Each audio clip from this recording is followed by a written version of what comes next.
ಆತ್ಮೀಯ H16 news ಅರ್ಥಾತ್ ಹೇ ಸೀತಾರಾಮಗೆ ಸ್ವಾಗತ. ನಾನು ನಿಮ್ಮವ MI ಅಥವಾ ಮಲ್ಲಪ್ಪ ಜೋತಾವಾರ್. ಆದ್ಮೇಲೆ ಈಗ ತಾವು ದಿನ ಸುದ್ದಿಗಳನ್ನ ಅದರ ಜೊತೆಗೆ ವಿಶೇಷತೆಗಳನ್ನ ನೋಡ್ತಾ ಹೋಗಿ ವಿಶೇಷ ಈ ಮೊದಲನೇ ಸುದ್ದಿಯನ್ನು ನೋಡಿ.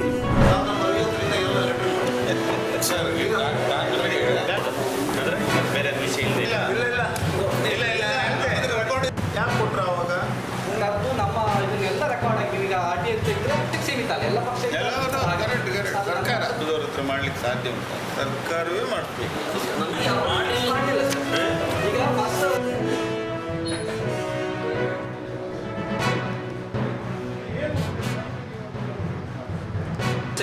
ಈಗಲೂ ಸಹ ನಮಗೆ ಯಾವುದಾದ್ರು ಅಬ್ಜೆಕ್ಷನ್ಸ್ ಇದ್ರೆ ಸಲ್ಲಿಸಲಿಕ್ಕೆ ಅವಕಾಶ ಇದನ್ನು ನೀವು ಬೌಂಡ್ರಿ ಈಗ ಡಿಮಾರ್ಕೆಟೆಡ್ ಮಾಡಬೇಕು ಕಂಪ್ಲೀಟ್. ಯಾವುದು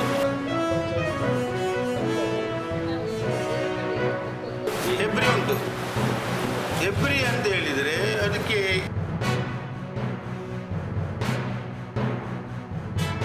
ಇದನ್ನು 7ನೇ ಬಾರಿ ನೋಟಿಫಿಕೇಷನನ್ನು ಹೊರಡಿಸಿದೆ. ಈ ನೋಟಿಫಿಕೇಷನ್ನಲ್ಲಿ ಏನು ಈ ವರದಿಯ ಆಧಾರದಲ್ಲಿ ಇಕೋ ಸೆನ್ಸಿಟಿವ್ ಏರಿಯಾ ಅಂತ ಹೇಳಿದರೆ ಏನು, ನಮ್ಮ ಜಿಲ್ಲಾಧಿಕಾರಿಗಳ ನೇತೃತ್ವದಲ್ಲಿ ಒಂದು ಎಲ್ಲ ಜಿಲ್ಲೆಯ ಎಲ್ಲ ಶಾಸಕರು ಸಂಸದರನ್ನು ಸೇರಿಸ್ಕೊಂಡು ಒಂದು ಸಭೆಯನ್ನು ಮಾಡಿ ಆ ಮೂಲಕ ಮುಂದಿನ ದಿನದಲ್ಲಿ ಏನು ಮಾಡಬೇಕು ಅದನ್ನು ರಾಜ್ಯ ಸರ್ಕಾರಕ್ಕೆ ಸಹ ಹೋರಾಟವನ್ನು ಮಾಡಲಿಕ್ಕೆ ನಾವು ಇವತ್ತು ತೀರ್ಮಾನವನ್ನು ಮಾಡಿದ್ದೇವೆ.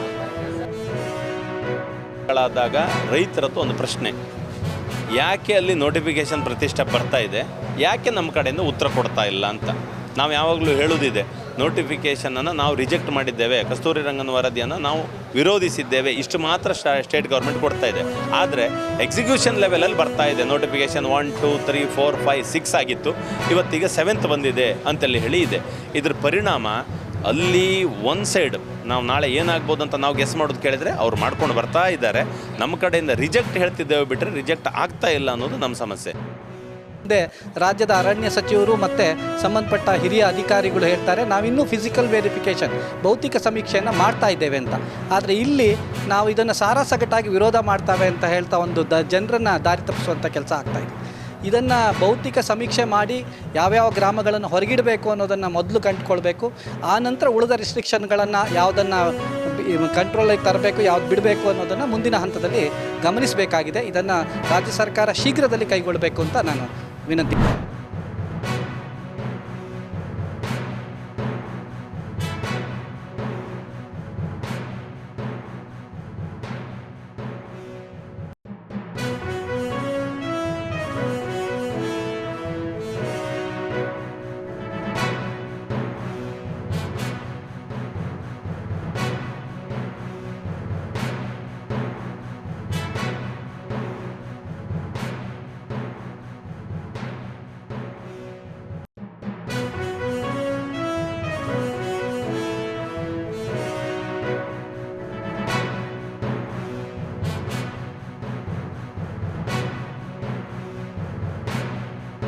ಆಯಿತು.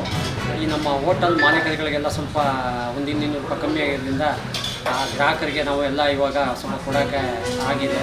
ಈ 1ನೇ ಬಾರಿ ಆಯಿತು, 2ನೇ ಬಾರಿ, 3ನೇ ಬಾರಿಗೆ ಅವರು ನನಗೆ ನಮಗೆ ಒಂದು ಹೆಲ್ಪ್ ಮಾಡಿಕೊಟ್ರೆ ಈ ಕೊಡೋ ಮತ್ತು ಗ್ರಾಹಕರಿಗೆ ನಾವು ಕೊಡೋ ಅಂಥ ಕಮ್ಮಿ ಸ್ವಲ್ಪ ರೇಟಲ್ಲಿ ಇರ್ತೀವಿ. ನಮ್ಮ ಫುಡ್ಡಲ್ಲಿ ಕೊಡೋ ಅಂಥದ್ದು ಬೆಲೆಗಳು ಇದೆಯಲ್ಲ ಕೊಡೋ ಅಂಥ ನಮ್ಮ ಹೋಟೆಲ್ ಮಾಲೀಕರಿಗೆ ತುಂಬ ಹೆಲ್ಪ್ ಆಗುತ್ತೆ.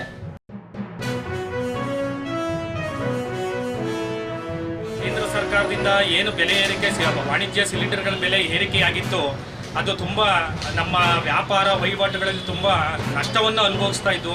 ಆದ್ದರಿಂದ ಇದನ್ನು ಮನಗಂಡಂತಹ ಕೇಂದ್ರ ಸರ್ಕಾರ ನಮಗೆ ವಾಣಿಜ್ಯ ಸಿಲಿಂಡರ್ ಬೆಲೆಯನ್ನು ಈ ಕಳೆದ ತಿಂಗಳು 183 ರೂಪಾಯಿನ ಇಳಿಕೆಯನ್ನು ಮಾಡಿತ್ತು. ಅದೇ ರೀತಿಯಾಗಿ ಆಗಸ್ಟ್ 1ರಿಂದ 200 ರೂಪಾಯಿಗಳನ್ನು ಇಳಿಕೆ ಮಾಡಿದೆ. ಅದು ನಮಗೆ ಸ್ವಾಗತಾರ್ಹ, ತುಂಬ ಖುಷಿಯನ್ನು ಕೊಟ್ಟಿದೆ. ಪ್ರಧಾನಮಂತ್ರಿಗಳು ಕಳೆದ ಬಾರಿ 183.50 ದರ ವಾಣಿಜ್ಯ ಸಿಲಿಂಡರ್ ದರವನ್ನು ಇಳಿಕೆ ಮಾಡಿದ್ದು ಭಾರಿ ಸಂತೋಷವಾಗಿದೆ, ಅನುಕೂಲವಾಗಿದೆ ಹೋಟೆಲ್ ಉದ್ಯಮದವರಿಗೆ. ಮತ್ತು 2ನೇ ಬಾರಿಯೂ ಕೂಡ ಪ್ರಧಾನಮಂತ್ರಿಗಳು ಇದನ್ನು ಆಗಸ್ಟ್ 1ರಿಂದ 200 ರೂಪಾಯಿ ದರವನ್ನು ಇಳಿಕೆ ಮಾಡಿದ್ದು ತುಂಬ ಹೋಟೆಲ್ ಉದ್ಯಮಿಗಳಿಗೆ ಅನುಕೂಲವಾಗಿದೆ ಮತ್ತು ಗ್ರಾಹಕರಿಗೆ ಕೈಗೆಟಕುವಂಥ ರೀತಿಯಲ್ಲಿ ನಾವು ಆಹಾರ ಪದಾರ್ಥಗಳನ್ನು ಕೊಡಲು ಸಾಧ್ಯವಾಗುತ್ತಿದೆ.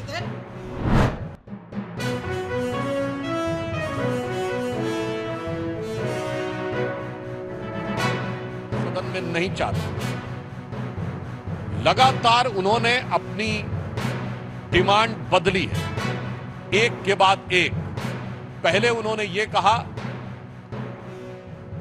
कि नीट की परीक्षा को लेकर नियम में बदलाव होना चाहिए, मान लिया गया.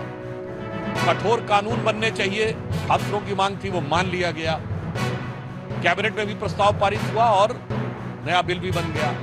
उन्होंने कहा कि शिक्षा मंत्री जी का इस्तीफा होना चाहिए, वो भी मान लिया गया. केसेस हटने की बात हुई, वह भी मान लिया गया. हर बार वो एक नई डिमांड लेकर खड़े हो जाते. फिर उन्होंने कहा कि गृह मंत्री अमित शाह जी आकर सदन में बयान दें. अब जब सरकार सदन में बयान देने को तैयार है, गृह मंत्री जी सदन में बयान देने को तैयार हैं, उसके बाद सदन क्यों नहीं चलने दिया जा रहा है? हम कांग्रेस पार्टी से यह साफ पूछना चाहते हैं कि हर कदम के ऊपर आप अपनी एक नई डिमांड खड़ी कर रहे हैं और जब वो चीज पूरी कर ली जाती है उसके बाद भी आप सदन को नहीं चलने दे रहे हैं.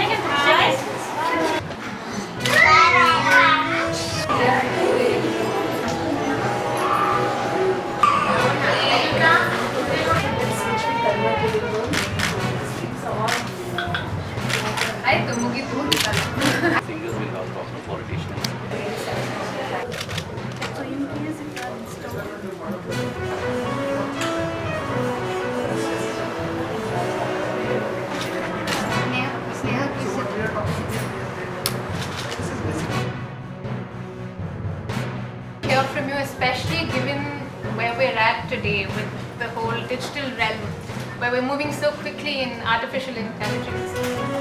Has Ayush also found that seeping into the various disciplines that we've had here? And from all the wonderful doctors, I'd like to hear your opinion on how your department is going and where it's headed, and some interesting, maybe innovative ideas that you're looking to infuse with this strategy. So I'd like to hear from anyone who wants to participate. ತಾವೆಲ್ಲ ಇಲ್ಲಿವರೆಗೆ ಸುದ್ದಿಗಳನ್ನು ನೋಡಿದಿರಿ, ಜೊತೆಗೆ ವಿಶೇಷ ಘಟನೆಗಳನ್ನು ಸಹ ನೋಡಿದಿರಿ. ಅದು ನಿಮ್ಗೆ ಏನು ಅನ್ನಿಸ್ತು? ನಿಮಗೆ ಲೈಕ್ ಮಾಡಿರಿ, ಶೇರ್ ಮಾಡಿರಿ, ಕಾಮೆಂಟ್ ಮಾಡಿರಿ, ಜೊತೆಗೆ ಸಬ್ಸ್ಕ್ರೈಬ್ ನಿಲ್ಲಿಸ್ಬೇಡ್ರಿ.